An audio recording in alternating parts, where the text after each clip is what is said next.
오늘 말씀의 제목은 결핍의 시대, 우리는 이것으로 하나님을 경험합니다입니다. 결핍의 시대, 우리는 이것으로 하나님을 경험합니다.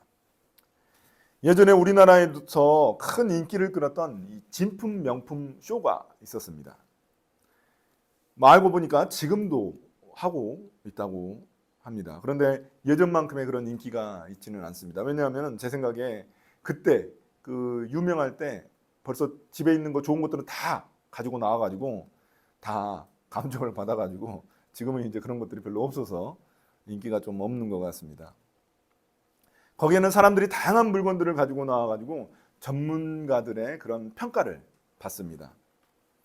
어떤 사람은 자기 집에 있는 항아리 하나 들고 나왔는데 이제 본인은 이제 매번 보던 항아리니까 낮은 금액을 딱 적습니다. 자기가 보기에는 이게 별것 아닌 것처럼 느껴졌던 것입니다. 그런데 감정을 받아보니까 진짜 고려청자처럼 골동품 항아리로 드러나가지고 높은 가치를 평가받은 경우가 있었습니다. 자신이 생각했던 것보다 훨씬 더 큰 가치를 가진 것을 보고 엄청 기뻐하면서 놀라워합니다. 그런데 또 정반대의 경우도 있습니다. 그중 가장 황당했던 경우 하나를 소개하겠습니다. 어떤 분이 자기 조상 대대로 내려오는 귀한 문서라면서 진품 명품 쇼에 들고 나왔습니다. 내용은 잘 모르고 워낙 문서에 한자도 많고 또 도장도 찍혀 있어서 가족들은 조상 대대로 매우 중요하게 여기면서 보존했다고 합니다. 그래서 상태도 매우 좋고 글자도 너무나 뚜렷하게 보였습니다. 다들 높은 가격이 매겨질 것이라고 기대했습니다. 그런데 알고 보니 그 문서는 다름 아닌 노비 문서였습니다. 1700년대에 쌀 10가마에 서로 노비를 교환한다는 내용의 문서였던 것입니다. 그 이야기를 듣자 이 출연자분들이 좀 당황했습니다. 뭐 어떻게 말을 해야 되나 좀 당황한 거죠. 어쩌면 그 문서는 그분의 조상들이 노비였다는 사실을 증명해주는 문서일 수도 있기 때문입니다. 참 우스운 이야기 아니겠습니까? 우리가 살아가면서 소중히 여기는 것들이 많이 있습니다. 그런데 그것들이 실제로는 짝퉁이라면 어떨까요? 오히려 우리가 소홀히 여겼던 것이 진품이라면 어떨까요? 오늘 말씀에는 이러한 진품 명품 쇼가 진행됩니다. 오늘 말씀을 통해 우리가 소중히 여겨야 할 진품 명품이 무엇인지 깨닫는 시간이 되기를 바랍니다. 먼저 오늘 말씀의 배경을 살펴보겠습니다. 16장에서 16장까지 북이스라엘의 왕들 이야기를 많이 했습니다. 북이스라엘이 어떻게 왕이 바뀌는지 그런 이야기들을 계속 진행을 하다가 17장에서 갑자기 예언자 엘리야가 등장합니다. 마치 깜빡이도 안 켜고 훅 들어온 것 같은 그런 느낌입니다. 왜 갑자기 엘리야가 등장했을까요? 오늘 말씀이 등장하는 시대는 오모리 왕조의 아합 왕 시대입니다. 오모리 왕조의 아합 왕 시대. 오모리 김치찌개 있지 않습니까? 그거하고는 별 상관이 없습니다. 오모리 왕조의 아합 왕 시대인데 북이스라엘에서 5번의 왕이 바뀌고 6번째 왕이 된 사람이 바로 아합입니다. 오모리 그 다음에 아합 이렇게 이어지는데요. 그의 아버지 오모리는 왕이 되어서 모든 정적들을 다 제거하고 수도를 사마리아로 옮기게 됩니다. 사마리아는 천연의 요새일 뿐만 아니라 교통의 요지로 알려져 있습니다. 이를 통해서 북이스라엘은 정치적, 경제적인 안정을 누릴 수가 있었습니다. 그래서 그 당시 가장 강대국이었던 아수르는 북이스라엘을 오모리의 집이라고 부를 정도였습니다. 그러니까 북이스라엘을 대표하는 그런 왕조를 오모리 왕조로 봤던 거죠. 그 정도로 굉장히 융성했던 그런 왕조입니다. 그러나 이러한 외적인 화려함에 비해 그 나라의 영적인 상태는 최악이었습니다. 어둠 그 자체였습니다. 16장 30절에 보시면 오모리 왕의 아들 아합은 어떤 다른 왕들보다 주님 보시기에 더 악한 왕이라고 말하고 있습니다. 그러니까 아합 왕은 이스라엘 역사상 가장 타락한 왕입니다. 그와 그의 아내 이세벨은 지독한 우상 숭배자였고 백성들 사이에서도 우상 숭배가 만연하게끔 만들었습니다. 바알과 아세라 신전을 궁에 가져와 가지고 온 백성이 우상을 섬겼습니다. 인간의 욕망으로 범벅이 된 우상 숭배가 만연하면 그 사회는 결국 사회적으로 타락하게 됩니다. 세상은 약육강식의 세상으로 변해버렸고 또 비도덕적, 비윤리적 일들이 일상처럼 일어나게 되었습니다. 이제 그 사건이 이제 나중에 계속 보여주죠. 그 사회가 얼마나 타락했는지 그걸 보여줍니다. 왕도 백성들도 모두 하나님의 말씀을 무시하는 그런 세상으로 변해버린 것입니다. 외부적으로 보면 매우 안정되고 번성한 나라였지만 속은 매우 썩고 타락한 나라였던 것입니다. 이들의 모습을 보시는 하나님의 마음은 어떠셨을까요? 이때에도 하나님을 향한 예배는 드려지고 있었다는 사실이 놀랍기만 합니다. 하나님을 향해 예배를 드리고 있었어요. 그러나 그들은 거의 바알에게 마음을 다 빼앗겨 버렸어요. 바알에게 마음을 빼앗겼기 때문에 하나님께 드리는 예배는 형식적인 그런 예배가 될 수밖에 없었던 것입니다. 하나님 나라에서 하나님이 왕으로 대접받지 못하는 그런 위기에 처하게 된 것입니다. 이러한 상황 속에서 하나님은 예언자 엘리야를 부르십니다. 그리고 그를 아합 왕에게 보내십니다. 그의 역할은 하나님이 누구신지 자신의 말과 삶으로 증거하는 것입니다. 과연 이 어두운 시대 속에서 하나님은 엘리야를 통해 자신을 어떻게 드러내실까요? 1절입니다. 길르앗의 디셉에 사는 디셉 사람 엘리야가 아합에게 말하였다. 내가 섬기는 주 이스라엘의 하나님께서 살아계심을 두고 맹세합니다. 내가 다시 입을 열기까지 앞으로 몇 해 동안은 비는커녕 이슬 한 방울도 내리지 않을 것입니다. 하나님은 엘리야에게 명령하셔서 아합 왕 앞에 서게 하십니다. 그런데 왜 하필 하나님은 엘리야를 부르신 것일까요? 엘리야의 출신을 보면 우리가 짐작할 수 있습니다. 엘리야는 길르앗 디셉 마을 출신 예언자입니다. 이 길르앗이라는 곳은 요단 동편에 있는 그런 곳입니다. 우리가 요단 동편 지파들이 있잖아요. 그 요단 동편 지파들이 이제 길르앗 땅에 이제 정착을 먼저 했는데, 그래서 이 서편에 있는 지파들에게 무시를 당하고는 했습니다. 그런데다가 디셉 마을은 현재 지명도 알려지지 않은, 그러니까 어딘지 몰라요. 디셉이 어딘지. 그 정도의 무명의 마을입니다. 지금도 알 수 없는 그런 마을입니다. 엘리야는 한마디로 말해서 그냥 변두리에 있던 그저 그렇고 그런 무명의 예언자였던 것입니다. 하나님이 누군가를 쓰실 때는 그의 배경이 그리 중요하지 않습니다. 엘리야를 보면 알 수 있죠. 하나님이 그러나 보시는 것은 뭐냐면 그의 마음의 중심입니다. 그 마음의 중심이 무엇인지를 보시는 것입니다. 그런 무명의 엘리야가 역사상 가장 악한 왕인 아합 왕 앞에서 하나님의 말씀을 선포합니다. 보통 용기가 아니면 그럴 수 없습니다. 가장 악한 왕이라니까요. 가장 악한 왕. 양심의 거리낌이 없는 그런 왕 앞에서 지금 무명의 엘리야가 하나님의 말씀을 지금 선포하고 있는 것입니다. 이것은 목숨을 거는 그런 용감무쌍한 일입니다. 그럼 어떻게 엘리야가 이런 일을 할 수 있었을까요? 어떻게 이렇게 두려워하지 않고 무서워하지 않고 목숨을 걸고 이 아합 왕 앞에 설 수 있었을까요? 그 답은 그의 말에 숨어져 있습니다. 그는 여기서 뭐라고 하냐면 내가 섬기는 주 이스라엘의 하나님이라는 표현을 씁니다. 내가 섬기는 주 이스라엘의 하나님. 그리고 하나님께서 살아계심을 두고 맹세한다고 말하고 있습니다. 그는 용기가 필요할 때마다 이 표현을 자주 사용합니다. 이 단어를 ESV 성경으로 보면은, 영어 성경으로 보면 내가 하나님 앞에 서서라고 되어 있습니다. 내가 하나님 앞에 서서. 근데 지금 원래 이 엘리야는 누구 앞에 서 있는 거예요? 아합 왕 앞에 서 있거든요. 근데 원래 지금 이 엘리야가 지금 하고 있는 말은 뭐냐면 내가 하나님 앞에 서서 외치고 선포합니다 라고 이렇게 이야기하고 있다는 거예요. 그러니까 지금 엘리야는 아합 왕 앞에 서 있지만 마치 하나님 앞에 서 있는 것처럼 여기고 선포를 하고 있었다는 것입니다. 왜냐하면 엘리야는 믿었거든요. 하나님이 말씀하셔서 내가 지금 가서 하나님의 말씀을 선포하는데 내 생명을 좌지우지하는 것은 아합 왕이 아니라 하나님이다라고 믿었기 때문입니다. 진짜 왕은 아합 왕이 아니라 나에게 진짜 왕은 하나님이다라고 믿었기 때문입니다.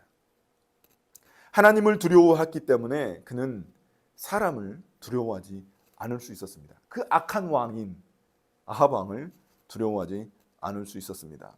이것이 하나님이 엘리야를 사용하신 이유입니다.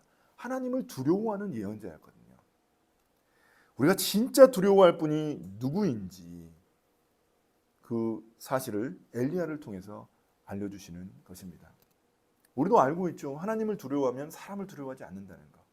그런데 우리는 하나님을 우리가 충분히 두려워하지 않기 때문에 사람을 두려워하는 것입니다. 이 부분은 엘리야의 이름을 통해서도 드러납니다. 엘리야의 이름의 뜻은 뭐냐면 여호와가 하나님이시다라는 뜻입니다. 여호와가 하나님이시다. 나의 여호와가 하나님이시다. 이게 엘리야가 이 땅에 존재하는 이유입니다. 그의 사명입니다. 여호와가 하나님이시다. 내가 섬기는 여호와가 하나님이시다라는 것입니다. 바알과 아세라, 이스라엘 백성들이 섬기는 바알과 아세라가 하나님이 아니라 여호와가 하나님이시다라는 것입니다. 그의 이름부터 그의 사명이 드러나는 것입니다. 이제 엘리야는 용감하게 하나님의 말씀을 전합니다. 자신이 입을 열기 전까지 몇 년 동안 비 한 방울 오지 않게 될 것이라고 말합니다. 이슬 한 방울 없을 거라고 이야기합니다. 그러니까 여기서 나라는 것은, 내가라는 건 하나님이 아니라 엘리야거든요. 물론 하나님이 말씀을 주시면 이제 엘리야가 선포하는 거죠. 그러니까 엘리야가 입을 열지 않으면 절대 이 땅에는 비 한 방울, 이슬 한 방울 내리지 않을 거라고 선포합니다. 왜 하필 가뭄일까요? 구약에 이 저주의 그런 하나님의 심판과 저주의 상징이 있습니다. 이 전쟁이나 또 전염병 이런 것들도 있거든요. 근데 하필 왜 기근, 가뭄일까요? 그 이유는 그들의 주요 산업이 농사라는 점에 있습니다. 농사. 이스라엘 땅은 천수답이라고 알려져 있습니다. 천수답이 뭔가요? 천수답이란 하늘천 물수 해서 하늘에 비가 없으면 농사를 지을 수 없는 땅이라는 의미입니다. 그러니까 하늘에 비만 쳐다보고 농사를 지어야 되는 그런 땅이에요. 천수답이에요. 그러므로 이스라엘 백성들은 하늘의 비를 담당한다고 그 당시 알려져 있었던 바알에게 의존할 수밖에 없었던 겁니다. 바알이 그 당시 가장 유명한 우상이었어요. 신이었어요. 네. 바알이 비를 준다고 알려져 있었거든요. 그러니까 바알이 비를 주어야 농사가 풍년이 들어가지고 먹고 살 수 있는 겁니다. 그런데 엘리야가 하나님이 가뭄을 주신다고 말하니 이 말은 완전히 저주죠. 지금 풍성하게 막 풍년인데 갑자기 저주의 말을 지금 엘리야가 선포하고 있는 겁니다. 선포를 듣는 아합 왕은 얼마나 화가 났겠습니까? 뭔 소리를 하는 거야 도대체? 이런 생각을 했던 거죠. 자신이 믿는 바알 신이 비를 주리라고 믿고 숭배하고 따르고 있는데 도대체 무슨 말입니까? 그런데 아합 왕은 엘리야를 처음에는 무시합니다. 왜냐하면 무명의 무슨 어디 시골 출신의 무명의 그런 예언자가 와가지고 말한다고 해서 그게 들리겠습니까? 아합 왕이 지금 뭐 얼마나 그 풍년이고 지금 잘 되고 모든 게 잘 되고 있는데 무시하는 거죠. 거의 듣보잡이다 이거는. 듣보잡 예언자다 이렇게 생각한 거죠. 그러나 하나님은 이 가뭄을 통해 바알의 실체를 고발하시려는 것입니다. 너희들이 진짜라고 믿는 그 신 원래 짝퉁이다. 가짜다라고 주님은 드러내시려는 것입니다. 하나님의 진품명품 쇼인 거죠. 이를 통해 하늘의 비, 즉 비는 뭐와 연관됐냐면 풍요 그리고 생명과 연관되어 있습니다. 비를 내려야 모든 게 생명을 얻게 되거든요. 그러니까 비는 곧 풍요와 생명의 어떤 상징이었던 겁니다. 그래서 이제 이 가뭄을 통해서 하나님이 말씀하시려는 것은 풍요와 생명을 주시는 분은 오직 하나님 한 분뿐이라는 것을 드러내시려는 것입니다. 야, 너희들 바알과 아세라가 너희들한테 비를 통해서 풍요와 생명을 주는 것 같지? 아니야. 나야 나. 내가 진짜야. 이렇게 하나님은 말씀하시는 것입니다. 하나님은 분명 자신이 이스라엘에게 풍요와 생명을 주시는 분이심을 밝혔습니다. 신명기 11장 13절부터 17절에 보시면 제가 한번 읽어보겠습니다. 당신들이 오늘 내가 당신들에게 명하는 그의 명령들을 착실히 듣고 주 당신들의 하나님을 사랑하며 온 마음과 정성을 다하여 주님을 섬기면 주님께서 당신들 땅에 가을비와 봄비를 철 따라 내려주셔서 당신들이 곡식과 포도주와 기름을 거두게 하실 것이며 들에는 당신들의 가축이 먹을 풀을 자라게 하여 주실 것이며 그리하여 당신들은 배불리 먹고 살 것입니다. 당신들은 유혹을 받고 마음이 변하여 다른 신들을 섬기거나 그 신들 앞에 엎드려서 절을 하는 일이 없도록 주의하십시오. 당신들이 다른 신들을 섬기면 주님께서는 당신들에게 진노하셔서 하늘을 닫고 비를 내리지 않으실 것이며 당신들은 밭에서 아무것도 거두지 못할 것입니다. 그렇게 되면 당신들은 주님께서 주신 기름진 땅에서도 순식간에 망할 것입니다. 벌써 모세를 통해서 이 말씀을 주셨어요. 지금 모세가 선포하고 있는 말씀이거든요. 이게 하나님의 약속이거든요. 너희들이 하나님의 말씀에 순종하고 나를 잘 섬기면 내가 너희들에게 비를 내려주고 풍요와 생명을 누리게 하겠다라고 말씀하셨습니다. 이게 하나님의 축복인 거죠. 그러나 너희들이 다른 우상을 섬기게 되면 너희들은 결국 가뭄을 겪게 될 것이고 망하게 될 것이다 라고 하나님이 약속하셨습니다. 그런데 이스라엘 백성들은 까마득하게 잊어버리고 만 것입니다. 그래서 하나님은 가뭄이라는 이 결핍을 통해서 비가 안 오잖아요. 다 죽어버리잖아요. 생명이 이제는 다 죽어가는 그런 죽음의 땅이 되는 겁니다. 이런 가뭄이라는 결핍을 통해서 하나님은 이스라엘 백성들이 다시금 하나님의 말씀을 기억하도록 그렇게 하신 것입니다. 1절에서 엘리야가 다시 하나님이 주신 말씀을 선포하기 전까지는 비가 단 한 방울도 오지 않을 것이라고 말한 것도 바로 이 때문입니다. 하나님의 말씀이 선포돼야 다시 비가 내리게 되는 것입니다. 그러므로 그들의 결핍을 채워주는 것은 근본적으로는 비가 아닙니다. 그들은 비만 바라지만 비가 진짜 그들에게 필요한 게 아니에요. 그들에게 진짜 필요한 것은 비가 아니라 하나님의 말씀이 필요한 것입니다. 그들의 사회가 타락하게 된 것도 하나님의 말씀이 없기 때문이거든요. 우리의 삶은 그럼 어떻습니까? 지금 우리는 역사상 어느 때보다도 화려하고 발달된 문명을 누리고 있습니다. 100세 시대라고 말할 만큼 사람들이 오래 살 수 있는 세상이 되었습니다. 또한 음식물 쓰레기가 넘쳐날 정도로 풍족하게 먹는 세상입니다. 필요한 정보는 인터넷을 통해서 또 AI를 통해서 쉽게 얻을 수 있는 그런 편리한 세상입니다. 휴대폰 하나만 있으면 모든 게 해결되잖아요. 자, 그러나 과연 그런가요? 우리의 영혼은 어떻습니까? 사람들이 얼마나 두려움 가운데 살아가고 있습니까? 우울증 환자가 우리 주변에 얼마나 많습니까? 마약이 이제 어린 청소년들까지 위협하고 있다는 것은 공공연한 사실입니다. 또한 극단적인 선택을 하는 사람들이 또 얼마나 많이 있습니까? 수년째 우리나라 20대, 30대 사망 원인 1위는 자살입니다. 40대 이상 사망 원인은 1위가 암입니다. 암의 가장 큰 원인은 스트레스로 알려져 있습니다. 또한 우리 사회의 갈등과 분열은 또 얼마나 많습니까? 좌파와 우파의 갈등, 세대 간의 갈등, 지역 간의 갈등, 남녀 간의 갈등, 고용주와 노동자의 갈등, 부자와 가난한 자의 갈등, 너무나 모든 갈등이 심각해졌습니다. 이것은 우리나라뿐만이 아니라 전 세계적인 현상입니다. 이로 인해 전쟁이 곳곳에서 일어나고 있습니다. 최근에 일어난 이스라엘과 팔레스타인 전쟁도 마찬가지입니다. 이게 누가 옳고 그르냐를 따지기 힘든 굉장히 그런 전쟁이에요. 여기에 기후위기까지 덧붙이면 우리의 미래가 암울하기만 합니다. 우리는 이처럼 화려하고 편리한 세상 속에 살아가고 있지만 우리의 정신과 우리의 영은 무엇인가 결핍되고 무엇인가 뭔가 이상하다는 겁니다. 무엇인가 결핍되어 있다는 것입니다. 그럼 우리에게 필요한 것은 무엇일까요? 우리의 결핍을 채워줄 더 발전된 약이나 기술 또한 그런 제도일까요? 우리의 근본적인 결핍은 하나님의 말씀에 대한 결핍입니다. 우상에게 치여 하나님의 말씀이 이 세상 가운데서 무시당하고 있는 것입니다. 그렇다면 하나님의 말씀은 우리의 결핍을 어떻게 채워줄 수 있을까요? 2절부터 4절입니다. 주님께서 엘리야에게 말씀하셨다. 이곳을 떠나서 동쪽으로 가거라. 그리고 거기 요단강 동쪽에 있는 그릿 시냇가에 숨어서 지내며 그 시냇물을 마셔라. 내가 까마귀에게 명하여서 내게 먹을 것을 날라다 주게 하겠다. 엘리야가 선포하는 말처럼 그 땅에는 진짜로 극심한 가뭄이 일어나고 말았습니다. 이 무명의 예언자가 선포했는데 진짜 그 땅에 가뭄이 일어나 버린 거예요. 이 가뭄은 거의 3년이 넘게 지속됩니다. 1년만 지속되지 않아도 이 사람들은 원래 식량을 저장해 놨다가 먹게 되는 거거든요. 근데 다 바닥이 나버리는 거예요. 그러면 먹을 게 없는 겁니다. 비가 내리지 않으니까 농사에 실패해서 이제는 완전히 쫄쫄 굶게 생긴 거죠. 가뭄으로 강이 마르니까 먹을 물도 없어졌습니다.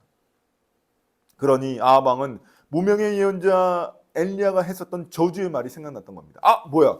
그 친구가 말했던 게 사실이구나. 가뭄이 진짜 일어났구나. 그래서 어떻게든 엘리야를 잡아 족쳐가지고 뭔가 이제 저주를 축복으로 바꾸려고 이제 어떻게든 잡아 족치려고 했습니다.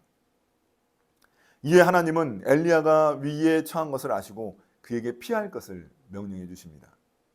여기서 이제 보시면 3절에 이곳을 떠나서라고 말하는데 이곳이라는 것은 북이스라엘의 수도 사마리아를 말합니다. 그러니까 엘리야는 이제 하나님의 말씀을 선포하고 나서 왕 앞에서 선포하고 나서 사마리아 어딘가에 숨어 있었던 것입니다. 그런데 하나님은 상황이 더 안 좋아진 것을 아시고 그에게 요단강 동쪽 그릿 시내가에 가서 숨으라고 말씀하십니다. 그러면 주님이 까마귀를 통해 엘리야를 먹여주시겠다고 약속하십니다. 5절부터 7절입니다. 그는 곧 가서 요단강 앞에 있는 그릿 시내가에 머물렀다. 까마귀들이 아침에도 빵과 고기를 그에게 가져다 주었고 저녁에도 빵과 고기를 그에게 가져다 주었다. 그리고 물은 그곳 시냇물을 마셨다. 그런데 그 땅에 비가 내리지 않으므로 얼마 있지 않아서 시냇물까지 말라버렸다. 여기서 우리는 하나님이 누구신지 경험하는 그 비결을 깨닫게 됩니다. 하나님이 누구신지, 하나님이 진짜 어떤 분이신지 그것을 깨닫게 되는 그 비결을 알게 됩니다. 그것은 오늘 이 5절 말씀에 있습니다. 그는 곧 가서입니다. 그는 곧 가서. 엘리야는 순종을 통해 하나님을 경험하게 된 것입니다. 까마귀를 통해 먹여주시겠다는 것은 정말 말도 안 되는 것처럼 들립니다. 까마귀라니요. 인간 까마귀도 아니고 우리가 보통 인간 까마귀는 많이 말하잖아요. 저도 독일에서 인간 까마귀들을 통해서 하나님이 먹이시는 경험을 많이 했는데 저희 통장에 막 돈이 떨어질 때마다 인간 까마귀들을 통해서 하나님이 먹여주셨습니다. 그것도 이제 저희의 간증이었는데 근데 이건 인간 까마귀가 아니라 진짜 까마귀예요. 진짜. 동물 까마귀입니다. 그런데 엘리야는 이 말도 안 되는 말이잖아요. 까마귀를 통해서 뭘 전달하겠다는 거예요. 근데 그 하나님의 말도 안 되는 말씀에 순종해서 그곳으로 이동합니다. 가뭄으로 물도 식량도 구하기 힘든 이때 하나님은 놀라운 방법으로 기적 같은 방법으로 엘리야를 도와주십니다. 이를 통해 하나님이 어떤 분이신지 드러내고자 하시는 것입니다. 까마귀가 엘리야에게 밤낮으로 식량을 구해다 줍니다. 이거 뭐 아침만 전해준 게 아니에요. 막 먹고 이렇게 이제 겨우 그냥 이렇게 생명만 유지할 정도로 아침에만 그 먹이를 주는 게 아니라 아침 저녁으로 주는 거예요. 이거 뭔가요? 까마귀들이 그 새끼들한테 그렇게 할 수 있죠. 까마귀 새끼한테. 근데 까마귀 새끼가 아니라 엘리야한테 이렇게 아침 저녁으로 갖다 주는 게 이건 굉장히 놀라운 일입니다. 원래 까마귀는 굉장히 식탐이 많은 그런 새입니다. 굉장히 식탐이 많아요. 가만히 있지 않습니다. 그래서 자기 먹을 것을 누군가에게 잘 양보하지 않습니다. 그런데 이런 까마귀가 엘리야에게 먹을 것을 가져다 줬다는 겁니다. 이것은 하나님이 하신 일이 아니고는 설명이 안 되는 것입니다. 한낱 미물을 통해서라도 하나님은 자신의 말씀에 순종한 예언자를 먹이시는 것입니다. 돌보시는 것입니다. 그의 삶을 인도해 주시고 먹여주시고 지켜주시는 분이신 것입니다. 광야 시절 이스라엘 백성들에게도 하나님은 자신이 누구신지 드러내셨습니다. 광야는 어떤 곳인가요? 모든 것이 결핍된 장소입니다. 아무것도 없어요. 광야는. 양식도 물도 사람도 없는 그런 곳입니다. 그런데 그곳에서 하나님은 만나와 메추라기를 통해서 또 먹을 물을 통해서 그들을 돌보셨던 것입니다. 이스라엘 백성들을 돌보셨습니다. 그곳에서 하나님은 기적들을 통해 하나님이 여호와 하나님이시라는 사실, 이 모든 만물을 통치하시고 다스리시는 하나님이시라는 것을 보여주셨던 것입니다. 그리고 순종을 통해 하나님을 경험하는 곳이 바로 광야였던 것입니다. 이스라엘 백성들은 광야 생활을 통해서 순종을 배워야 했던 것이죠. 그러나 어떻게 됐습니까? 그들은 불순종해서 1세대는 다 죽고 말았습니다. 오직 갈렙과 여호수아만 가나안 땅에 들어갈 수 있었습니다. 그들이 순종의 백성들이었기 때문이죠.